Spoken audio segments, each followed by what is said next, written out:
taxonomy, variety, and species classification, Victorians often interchanged the labels of apes and monkeys in their everyday conversations. Herein, I have quoted what phrases and terms the historical actors uttered at the time, without correction and with my apologies to all the primates. Introduction. A Temple of Science. Now and then, in the course of the century, a great man of science, like Darwin, has been able to isolate himself, to keep himself out of the clamorous claims of others, to stand under the shelter of the wall, as Plato puts it, and so to realize the perfection of what was in him, to his own incomparable gain, and to the incomparable and lasting gain of the whole world. Oscar Wilde, 1891. There are two sides to every question. There are often half a dozen. Vivian Holland, Oscar Wilde's younger son, 1954. On the bright summer morning of June the 30th, 1860, a crowd congregated outside Oxford University's Museum of Natural History. The occasion was the annual meeting of the British Association for the Advancement of Science, BAAS, one of the world's leading scientific societies. The attendees queued up early to secure their seats for a special plenary session discussing Charles Darwin's new book on the origin of species by means of natural selection or the preservation of favoured races in the struggle for life. The author, a simultaneously reclusive and intellectually audacious squire from Kent, claimed to have solved that mystery of mysteries, how species originated, adapted, and modified into new ones. Without fear of exaggeration, the 490 pages comprising Darwin's thesis forever changed our understanding of the life sciences and the natural world. The expectant throng could hardly have found a better place for their Darwinian deliberations. Inspired by the Victorian polymath John Ruskin's dictum of truth to nature, the new museum, a neo-Gothic pile of granite and limestone trimmed with sandstone, was designed to impress and instruct.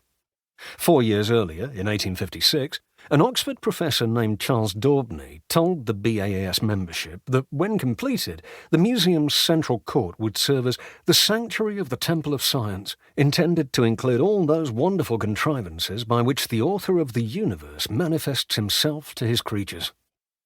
The rooms comprising the periphery of this grand space were for lectures and researches connected with all branches of physical science, and may represent the chambers of the ministering priests engaged in worshipping at her altar and in expounding her mysteries.